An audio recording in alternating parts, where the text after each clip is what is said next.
사십시다. 우리가 찬양이나 혹은 우리의 삶 가운데 종종 이런 고백을 할 때가 있습니다. 공평하신 하나님, 그런 표현을 종종 사용하기도 하죠. 이렇게 돌아보니 참 하나님은 공평하시다. 그때는 잘 몰랐는데 되돌아보니 이런 것이 정말 공평하셨구나, 이렇게 고백하고 또 찬양하는 일들이 있습니다. 그런데 반대로 또 어떤 분들은 하나님은 왜 이렇게 나에게 또 내 삶에 불공평하신가? 하나님이 공평하시다고 하는데 왜 나에게는 공평하게 대해 주시지 아니하실까? 이렇게 때로는 원망하고 불평을 갖는 분들도 있습니다. 왜 다른 사람에게는 공평한 것 같고 잘 되는 것 같은데 나에게는 왜 이렇게 어려움만 있고 왜 똑같이 나를 대해주지 아니할까? 이런 의문이나 불만을 갖는 이들도 있습니다. 그것은 실상이 아니고 그것은 하나님의 공평하심에 대한 오해나 또 잘못된 생각들 속에서 그런 생각이나 오해를, 불평을, 불만을 갖게 되는 것입니다. 우리가 공평하신 하나님에 대해서 생각할 때 우리가 일반적으로 공평이라고 하는 것은 평등하다라는 말과 좀 다르죠. 평등이라는 것은 어떤 권리나 의무나 자격들이 차별이 없고 똑같이 주는 것, 이게 평등이라고 하죠. 우리에게는 누구나 할 것 없이 평등한 사회를 민주사회 속에서는 추구하죠. 자유와 평등이라고 하는 것이 얼마나 민주사회 속에서 중요한 가치입니까? 누구나 다 동일한 그런 가치, 동일한 것을 받을 수 있는 권리와 또 그런 자격들이 있다. 예를 들면 우리가 똑같은 어떤 나라를 살아가면 나라에서 베푸는 모든 것을 똑같이 받을 권리가 있고 또 차별받지 않을 권리가 있는 거죠. 그래서 사람들도, 어린아이들도 똑같이 대해주면 뭐라고 하지 않지만 자기에게, 다른 사람에게 좀 많이 주고 나에게 적게 주면 아이들이, 조그만 아이들도 왜 나에게 이렇게 차별하고 나는 적게 주냐고 불평하고 원망하는 아이들도 있죠. 아이들도 어릴 적부터 이런 평등에 관한 의식들을 가지고 살다 보니까 비교해 보면서 그런 평등하지 못한 것에 대한 그런 분노를 느끼기도 하죠. 평등과 공평은 좀 다른 개념입니다. 공평이라고 하는 것은 어떤 사람의 필요와 상황에 맞게 잘 분배하는 것을 말하죠. 예를 들면 우리 사회가 요즘에 그 복지에 관한 여러 가지 논란들이 좀 있기도 하지만 우리가 복지 정책을 할 때 대부분이 이런 공평한 일들로 하죠. 예를 들면 건강한 사람에게는 많은 것을 지원하지 않아도 돼요. 그러나 아픈 사람, 때로는 여러 가지 불편한 사람에게는 일반 사람들보다 더 지원해 주어야 그 사람이 다른 일반적인 사람과 똑같은 삶을 영위할 수 있기 때문에 때로는 차등적이지만 지급하는 거죠. 더 많이 지급하는 것이 바로 공평한 일이라 이렇게 여겨질 수 있을 것입니다. 우리 사회가 공평, 더 나아가서는 공정한 사회를 이루어가는 것을 다들 목표로 하죠. 우리 시민들이, 백성들이 분노하는 게 뭡니까? 나중에 알고 보니 공평하지 못했다. 공정하게 어떤 일을 하지 않으니까 많은 사람들이 분노하고 또 많은 사람들이 아우성치는 거예요. 공정하게 좀 일을 해달라. 공정하게 나라를 다스려달라. 공정한 사회를 만들어달라. 공평하게 우리 모든 백성들이 잘 살 수 있게 해달라. 많은 사람들이 그렇게 요청하기도 하죠. 우리가 이런 사회에서도 평등과 공평에 대해서 요구하고 그런 삶을 영위하기를 원한다면 우리가 오늘 말씀을 통해서 하나님의 공평하심은 물론 사람들의 공평함과 분명히 차별적인 부분도 분명히 있습니다. 하나님은 사람보다 훨씬 더 의롭고 훨씬 더 공평하게 세상의 모든 일들을 다스려 가실 것입니다. 우리가 한번 몇 번 하고 한번 다짐합시다. 하나님은 공평하신 하나님이십니다. 예, 그렇게 믿습니까? 하나님은 공평하시다. 그것을 믿지 않으면 우리도 우리 사회나 사람에 대해서 저 사람은 공평하게 어떤 일을 하지 않아, 이렇게 하면 그 사람의 하는 모든 일들에 대해서 어떤 마음을 가져요? 신뢰를 갖지 않죠. 저 사람은 자기 마음대로 어떤 때는 이렇게 하고 어떨 때는 저렇게 하고 자기 기분대로 어떤 일을 한다고 하면 공평하게 일을 하지 않으니 그 사람에 대한 신뢰가 깨어지죠. 뭔 말을 해도 잘 믿지 않죠. 어떤 일을 해도 또 나중에 바뀔 수 있으니 그 사람에 대한 신뢰가 떨어질 것입니다. 그런 일이 많다면 그런 사회는 온갖 불신과 또 무질서와 또 혼란이 가중될 것입니다. 하나님은 공평하신데 만약에 하나님께서 공평하지 않으시다라고 하면 하나님을 믿고 따르는 자들 속에, 그런 삶 속에, 그런 공동체 가운데 얼마나 많은 혼란과 불신이 있겠습니까? 하나님이 어떤 말을 해도 믿지 않을 것입니다. 그래서 우리는 우리가 하나님을 믿을 수 있는 것 중에 하나가 뭐냐면, 그런 하나님의 속성 중에 하나가 하나님은 참 공평하시다. 여러분, 오늘 누구보다도, 세상의 그 어떤 사람보다도, 세상의 그 어떤 권력보다도 가장 공평하게 우리를 다스려 가시고 세상을 다스려 가시는 이가 공평하신 하나님인 줄 믿으시길 바랍니다. 그럴 때 우리는 하나님의 말씀에, 하나님의 하시는 모든 일에 전적으로 다 맡기며 나아갈 수 있는 거예요. 그런데 오늘 말씀에 보면 이스라엘 백성들은 하나님에 대해서 그런 불만을 가지고 있었죠. 하나님은 공평하지 않다, 이런 말을 스스럼 없이 하는 거예요. 왜 이스라엘 백성들이 하나님을 공평하다고 하지 못했을까? 왜 그렇게 할까라는 그 의문을 우리가 한번 가지면서 오늘 하나님의 말씀을 한번 들어보시기를 바랍니다. 에스겔 선지자가 사역하던 시대에는 유다가, 이스라엘이 이제 마지막 바벨론에 의해서 멸망을 받아가는, 점점 나라가 망해가는 시대였습니다. 그러니까 얼마나 백성들이 불안합니까? 나라가, 이스라엘은 이미 망했고 유다도 이제 바벨론이라는 거대한 제국에 의해서 포로로 끌려가는 일들이 계속 일어나고 있는데 얼마나 백성들이 불안과 공포 속에 살고 있었겠습니까?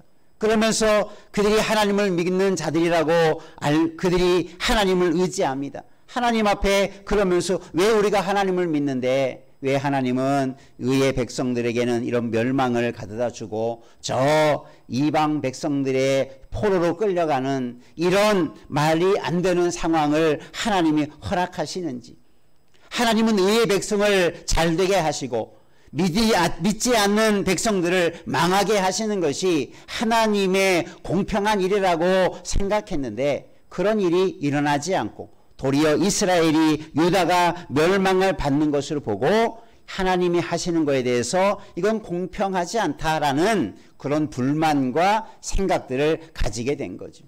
여러분 어떻습니까?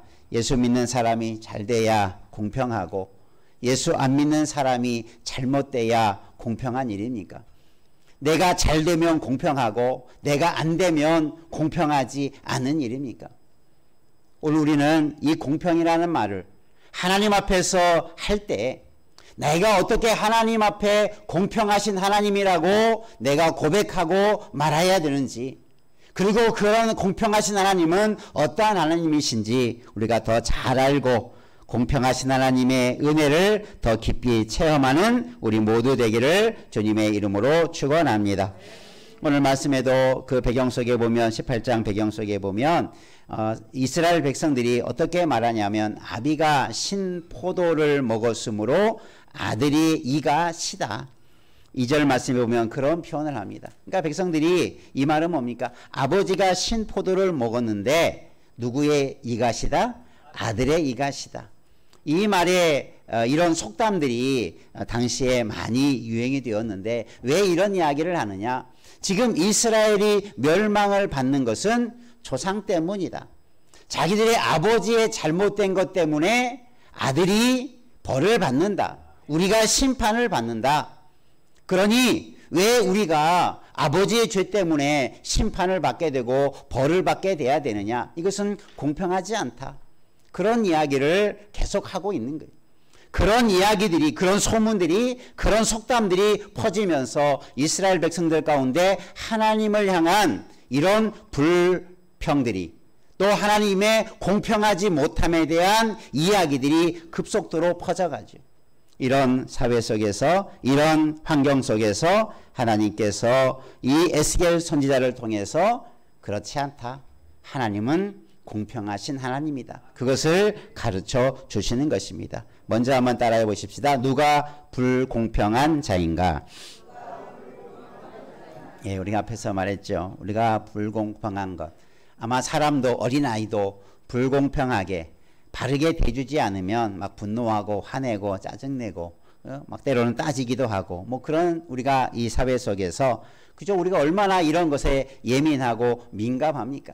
조금이라도 손해를 보면 뭐 전화하고 뭐 항의하고 뭐 심지어 청와대까지 뭐 글을 올리고 뭐 이런 일이 요즘에는 뭐 빈번하게 일어나지 않습니까? 내가 볼 때 이것은 상식적이지도 않고, 내게 불공정한 것을 했고 불평등하게 대해주고 공정하게 대하지 못해서 막 이런 일을 벌이는 일이 얼마나 많습니까? 조금치도 허용치 않는 이런 세계 속에서 오늘 우리가 공평하신 하나님을 믿는다면 우리의 삶이 어떠해야 되는가를 우리에게 말씀해 주고 있는 것입니다.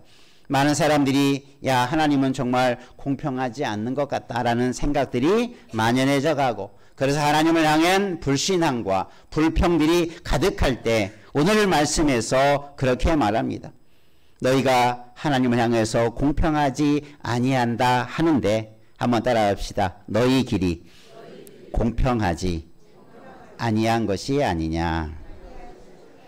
하나님을 향해서 불공평하다고 말하는 너희가 불공평한 삶을 살고 있지 않느냐라고 하나님께서 에스겔 선지자를 통해서 반문해 가시는 겁니다.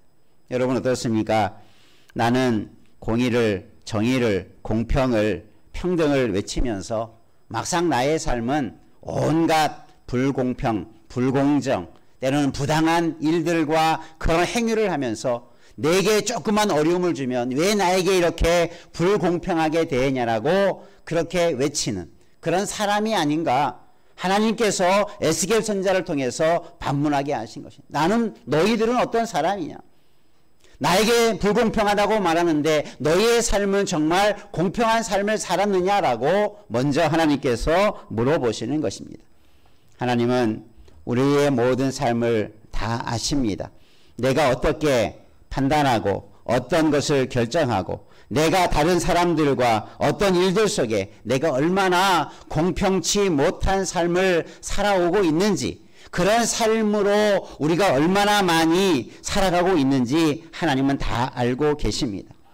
하나님은 우리가 공평하지 아니한 것이 아니냐라고 하는 이 물음 속에 오늘 우리가 우리를 향한 하나님의 질문, 내가 하나님 앞에서 공평하지 않다라고 말하지 않더라도 내 스스로, 우리 스스로 공평한 삶을 살기를 힘써가는 자가 돼야 될 줄로 믿습니다. 한번 옆에 분하고 다닙시다. 공평한 삶을 사십시다. 네, 그것이 우리가 하나님 앞에서 살아가야 할 삶의 모습. 이 말은 뭡니까? 너희도 제대로 살지 못하면서 왜 나를 향해서 이렇게 불공평하다고 하느냐?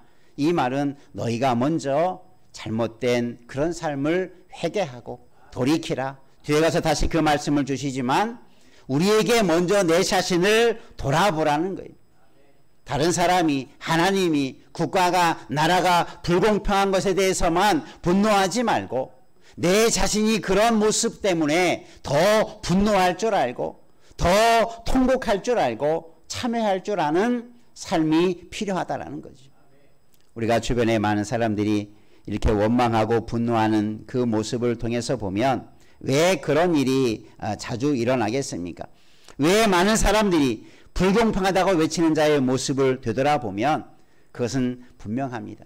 자기 중심적으로 세상과 환경과 일들을 바라보니 자신에게 어려움이 주어지는 것은 불공평하다고 생각해요. 아주 이기적인 생각이죠. 자기 중심적인 생각이죠. 제가 앞에서 말했지만 오늘 우리 공평의 중심은, 기준이 정확해야 돼요. 나 중심으로 공평을 삼고자 한다면 내게 좋은 일 되어지면 그것이 불공정하고 불공평한 일이라도 내게 잘 되어지면 거기에 대해서 아무 소리도 하지 않습니다. 불공평한 일 때문에 내가 잘 되고 내 일이 잘 되고 내가 하고자 하는 것이 이루어지면 그것이 불공정하다고 불공평하다고 외치거나 분노한 사람이 없어요. 왜요? 그 불공정함의 불공평의 혜택을 내가 받아 누리니까. 얼마나 우리는 그런 삶에 익숙한지 모릅니다. 또 반대로 다른 사람에게는 좋은 일이 있고 나에게는 공평하게 한다는 것이 나에게는 좀 어려움이 있고 힘든 것이 있고 또 그것이 나의 삶을 어렵게 만들면 왜 나에게 이렇게 불공평하게 되었냐라고 그렇게 말하고 외치는 자의 모습이 오늘 우리의 모습일 수 있다는 거죠. 우리가 무엇 때문에 분노하는가?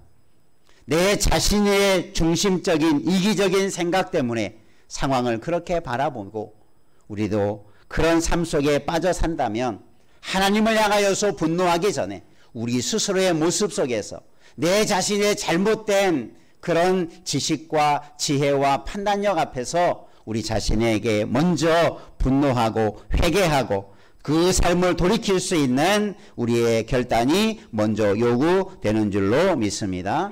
우리 모두가 나의 자신 안에 있는 이 불공평함의 삶의 문제를 꼭 돌아보시기를 바랍니다. 그러니까 우리 사람은 완전한 공평을 이룰 수 없죠. 때로는 우리가 우리 사회도 요즘 어떻습니까? 지연, 학연, 혈연, 우리가 나와 관계된 사람과 그렇지 못한 사람을 똑같이 대우해 주지 못하는 그런 삶을 살아가고 있어. 내가 조금 안다고, 내 선배라고, 내 고향 사람이라고 좀 팔이 안으로 굽어지는 그런 일들이 얼마나 많습니까? 그걸 자연스럽게 또 그런 관계가 그런 일을 하다 보니 자연스럽게 학연이 생기고 지연이 생기고 혈연이 생기고 그래서 아는 사람을 통하면 안 된 일이 되고 제대로 뭔가를 하려면 될 일도 안 되는 것이 우리의 사회의 모습이라면 얼마나 불공평한 사회입니까? 여러분 오늘 우리 자신의 잘못된 그 세상 속에서 그렇게 살아가는 삶의 문화에 젖어 사는 우리의 불공평한 삶을 우리는 회개할 줄 알아야 되고 돌이킬 줄 알아야 돼요. 우리 모두가 공평한 삶을 향하여 나아가기를 힘쓰는 우리 모두 되기를 주의 이름으로 축원합니다. 때로는 내가 손해보더라도 공평하게 되어지는 사회를 이루어가야 되죠. 내게 좀 뭔 일이 잘 안 돼도 공평하게 어떤 일을 할 수 있도록 그런 분위기를 만들어줘야 되겠죠. 나는 급하다고 이 일을 꼭 해야 되니까 불공평하게 불공정하게 하더라도 이 일을 이루고자 한다면 그게 얼마나 악한 자의 모습이요 얼마나 불의한 자의 모습입니까? 오늘 우리는 내 자신의 삶의 모습이 중심이 아닌 그래서 우리의 공평의 중심은 하나님의 말씀이 되어야 될 줄로 믿습니다. 하나님이 말씀하지 않은 것을 행하면 그게 불공평하고 불공정한 일이 돼야 돼. 우리는 그런 의식을 가지고 살아야 돼. 내가 중심이 아니라 내 이기적인 삶이 중심이 아니라 하나님의 말씀과 하나님이 중심되는 삶을 통해서 우리 모두가 공평한 삶을 함께 이뤄가는 그런 공동체, 그런 사회, 그런 나라가 되기를 주의 이름으로 축원합니다. 우리는 그런 의식들이 필요한 거예요. 내가 손해보더라도 내 일이 좀 안 되더라도 그래도 어떤 일이든지 공평하게 일이 되어진다면 그것이 내가 만족할 수 있고 그것 때문에 나는 감사할 수 있는 자 돼야 될 줄로 믿습니다. 우리 그리스도인이라면 세상에서 그렇게 살아가야 되지 않겠습니까? 야, 예수 믿는 사람은 손해보더라도 일을 공정하게 하려고 하는구나. 예수 믿는 사람은 자기의 일이 잘 안 풀려도 공평하게 어떤 일을 하는 것을 추구하는구나. 이게 하나님의 사람의 모습이어야 되지 않겠습니까?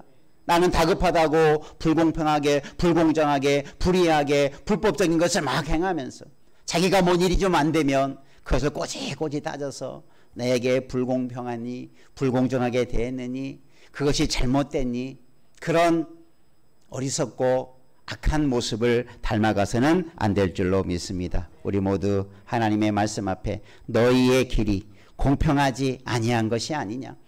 하나님께서 몰라서 묻는 게 아니라 실제적으로 유다 이스라엘 백성들은 아버지의 죄 때문에 망한 게 아니라 자기들 스스로가 불공정하고 불평등하고 불의하고 불법적인 일들을 수없이 행해왔던 거죠. 자기의 죄로 자기가 망하는 것인데 왜 불평하고 하나님을 향해서 원망하는지에 대해서 말씀하고 있는 거죠. 우리 모두가 바른 은혜의 삶으로, 바른 말씀 위에 선 공평한 삶으로 서갈 수 있는 우리의 삶을 세워가는 은혜 있기를 주님의 이름으로 축원합니다. 두 번째 하나 따라합시다. 하나님의 공평하심. 그럼 하나님의 공평하심은 어떤 것이냐? 오늘 말씀에서 물론 전체적인 모든 공평하심에 대해서 말씀을 하신 건 아니라 하나의 우리에게 하나님은 이렇게 공평하게 하신다. 너희들이 하나님을 향하여서 불공평하다고 말하는데 하나님은 절대 불공평하게 어떤 일을 하시는 분이 아니다라고는 하나의 이야기를 해 주십니다. 여러분, 하나님께서 공평하다는 것은 우리가 겪어봐서 아는 게 아니라 하나님의 성품상, 하나님의 가지고 있는 존재의 성품상 하나님은 불공평한 일을 하실 분이 아니에요. 하나님께는 죄와 악이 없으시기 때문에 그런 죄와 악과 결부되어지는 그런 악이나 불공평함이나 불공정한 일을 하실 수 없는 분이십니다. 하나님은 죄를 지을 수도 없고 조장할 수도 없고 또 죄를 짓게 하시는 분도 아니십니다. 우리가 하나님을 그렇게 믿는다면 우리가 하나님을 향하여서 하나님이 하신 일이 불공평하게 느껴질 때도 있을 것입니다. 아까서 말했었죠. 내가 나에게 왜 이런 일이 당하는지, 왜 우리 안에 이런 어려움이 있는지, 왜 다른 사람에 비해서 나는 더 어려움에 처해 있는지, 하나님이 살아계시다면 내가 하나님을 믿는데 왜 나에게만 이런 어려움이 있냐라고 그렇게 느낄 수는 있을 것입니다. 그 안에도 하나님의 큰 뜻이 담겨져 있는 줄 우리는 믿어야 될 줄로 믿습니다. 우리가 공평하다고 세상 사람이 다 똑같이 살아가는 것이 공평한 사회는 아니죠. 우리는 각자의 삶이 다 다릅니다. 아빠, 공평이라는 것의 의미가 뭡니까? 각자의 삶의 형편에 따라 주시는 것, 분배하는 것이 공평의 원리입니다. 이 사람이 많이 가지면 그 사람 더 많이 안 줘도 되죠. 부족하고 가난한 사람이 있고 연약한 사람이 있다면 국가적으로도 이웃에서도 뭔가 좀 도움을 주는 것. 다른 사람하고 똑같이 줘야 되니까 부자에게도 주고 가난한 자에게도 주고 필요 없는 사람에도 막 나눠주는 게 공평이 아니라는 거죠. 하나님은 우리의 모든 상황과 처지와 형편과 내 마음과 내 모든 삶을 다 너무나 정확히 알고 계시는 분인 줄 믿으시기를 바랍니다. 그래서 지금 나에게 주어지는 것은 거기에 맞게 어떤 것을 주기도 하시고 어떤 것을 허락하시기도 하시는 것입니다. 우리는 알 수 없죠. 나도 나 자신을 정확하게 모르는데 하나님은 정확하게 내 삶을 아셔서 나에게 가장 적당하게, 나에게 가장 공평하게 모든 것을 허락해 주실 줄 믿으시기를 바랍니다. 그러니까 우리는 사람의 눈으로 사람과 단순 비교를 하죠. 이 사람하고 나하고 똑같은 삶으로 똑같이 그래서 하나님이 은혜도 주시고 복도 주시고 의것도 주시고 그렇게 해주실 것을 원하지만 하나님의 기준은 우리를 똑같이 보시는 분이에요. 실제적으로 똑같은 사람이 어디 있습니까? 형편과 처지와 영적인 육체적인 활동적인 모든 것이 똑같은 사람은 세상에 한 사람도 존재하지 않아요. 그 모든 사람을 다 똑같이 대해준다고 하면 그것은 공평이 아니라 그게 불공정한 것이 되고 불평등한 것이 될 수밖에 없는 거죠.